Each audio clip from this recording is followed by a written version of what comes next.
देखिए पत्रकार महोदय, नेताओं के आने जाने की तो बात आप छोड़ दीजिए, नेताओं की बात मत करिए, क्योंकि ये सरकार नहीं चलती है, नेता ही चलाती है, नेताओं के द्वारा ही चलती है, समझे। ये इस बात को छोड़ दीजिए।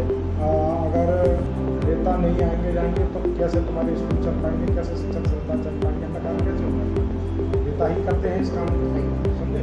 अगर आप जब हम बात करें सड़कों की या नाली के निकास के लिए, तो जो ठेकेदार होते हैं तो वो चौड़ी सड़कों को तो बनाने के लिए हकदार हैं, लेकिन मेरा ये मानना है कि जो संकरी गली हैं, जो छोटी गली जिसमें मतलब गरीब तबके के लोग होते हैं, वहाँ पर ठेकेदार काम करना ही नहीं चाहता है। मतलब क्या ठेकेदार को मतलब वो मलाई चीज़ चाहिए, और छोटी गलियाँ वहाँ पर लोग नहीं रहते हैं कि क्या वहाँ पर लोगों को मतलब सड़क बनवाने का अधिकार नहीं है कि वहाँ पर सड़क पर लोग रह नहीं सकते, सड़क पर चल नहीं सकते।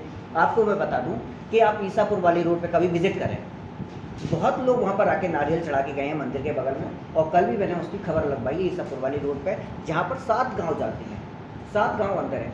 वहाँ पर इतनी अव्यवस्था है सड़क को लेकर के कि लोगों के रिश्ते खत्म होंगे कि भाई साहब यहाँ पे सड़क नहीं बन रही है तो हम आपका ये गाड़ी नहीं जा सकती है, तो बारात नहीं आएगी आपके लिए। तो ऐसी अव्यवस्था है, और आप का मानना ही है कि नगर निगम को लगने में 20 साल लगती हैं और 5 साल में इतना बेहतर कार्य कर पाया है। लेकिन 2 साल से मैं वहाँ रह रहा हूँ, और लोग 30-35 साल से जो रह रहे हैं वहाँ पर वो सड़क अभी तक नहीं बन पाई है। देखिए, पहला तो मैं आपको छोटी गलियों के बारे में बता दूं। मथुरा वृंदावन भगवान श्री कृष्ण की नगरी है, यहाँ तो कुंज गलियाँ हैं, हर जगह छोटी छोटी गलियाँ मिलेंगी। एक बात तो ये।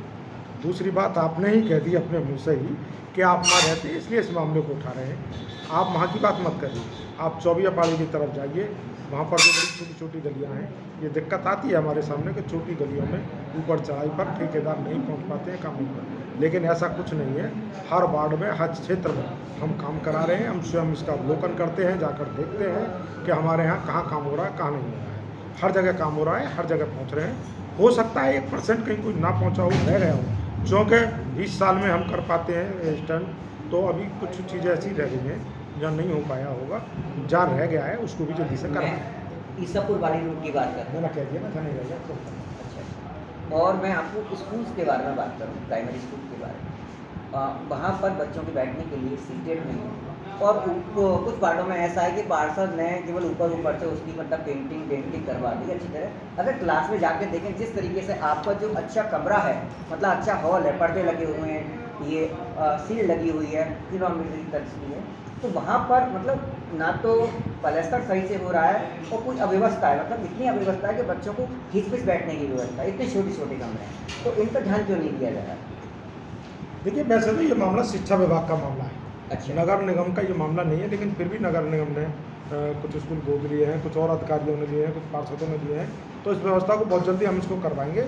और जहाँ कर कहीं दिक्कत आ रही है किसी स्कूल में, तो जिन जिन लोगों ने गोद लिए हैं उनसे कह भी रहे हैं कि वो वजह और उस व्यवस्था को देखें, वो व्यवस्था ठीक हो जाए। अच्छा, आप मुझे ये बताइए, आपने मुझे बताया कि हम जा कर के देखते हैं, तो कभी आप इसका पूरे जो सर्वे का जो होता है, कभी ये ऑडिट रिपोर्ट कभी निकाली जाती है इसकी कि हाँ इतने काम हुए हैं, इतने काम संपूर्ण तरीके से किए गए हैं, इतने काम में अव्यवस्था आई?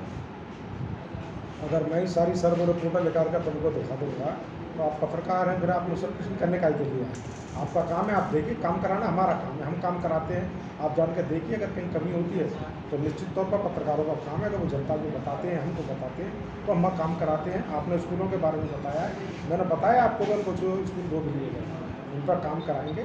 और जब शिक्षा का जो स्थान होता है वो देवी स्थान होता है, सरस्वती वास करती है वहाँ पर, तो निश्चित तौर पर बच्चों की पढ़ाई के विषय में हम बिल्कुल पीछे नहीं रह सकते, उनको नहीं, मैं आपको बता दूं, जितना नेताओं के आने जाने में जो जितना खर्च होता है, अगर उसका 10% भी अगर हमारे एजुकेशन क्षेत्र में लगाया जाए तो एक बेहतर स्कूल की व्यवस्था की जा सकती है।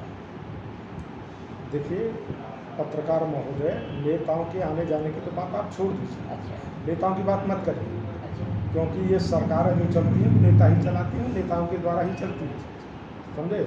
ये इस बात को छोड़ दीजिए। अगर नेता नहीं आएंगे जाएंगे तो कैसे तुम्हारे स्कूल चल पाएंगे, कैसे शिक्षक संस्था चल पाएंगे, अन्य कार्य कैसे होगा। नेता ही करते हैं इस काम को, सही बात, समझे। अगर आप लास्ट सवाल मेरा ये है कि 2 महीने बाद में नगर निगम के चुनाव आए, तो आपका विचार क्या कहता है कि आप दोबारा चुनाव लड़ने की इच्छा है? ये कोई बताने की बात नहीं है, जैसा हमारी सरकार चाहेगी, जैसा काम करेगी वैसा हम करेंगे। हम तो पार्टी के मैं गलियों की बात करता हूँ, वार्ड नंबर 13 की बात करता हूँ। वार्ड नंबर 13 में 5 गलियां ऐसी हैं जो बनी रही हैं, बहुत ही ज़्यादा मतलब रोड हो रही है, खंजर हो रहा है। वहाँ पर कुछ अगर पानी इतना भर जाता है कि लोग निकलने की बहुत तरस थे। मैंने पार्षद से कई बार बात करी है, मतलब विकास पार्षद से, जो उनकी पत्नी है नेहा वर्मा जी, तो वो कहते हैं कि ये बन जाएगी और अभी तक उस पर कोई ध्यान नहीं दिया। देखिए वार्ड नंबर 13 हमको पूरा कच्चा भाग मिला था, काफ़ी गलियाँ हमने वहाँ बन पाई हैं, काफ़ी काम कराए वार्ड नंबर 13 में, और जो रह गई उनके टेंडर भी हो गए, कई गलियों के टेंडर भी हो गए, तो सारे काम कराए दे रहे हैं। उस दिन में वो सारे काम चालू हो गए। जैसे कि मतलब जो हमने आपको बताया था कि जितने भी आपके हमारे सवाल हैं बाढ़ को लेकर के, जो लोगों की आपत्तियां हैं, पूरी हमने महापौर जी से बात की है। अब देखते हैं कि कितना पूरी हो पाती हैं, जैसे कि सर ने बताया हमको। कैमरामैन के साथ में राजू सोनी, धन्यवाद।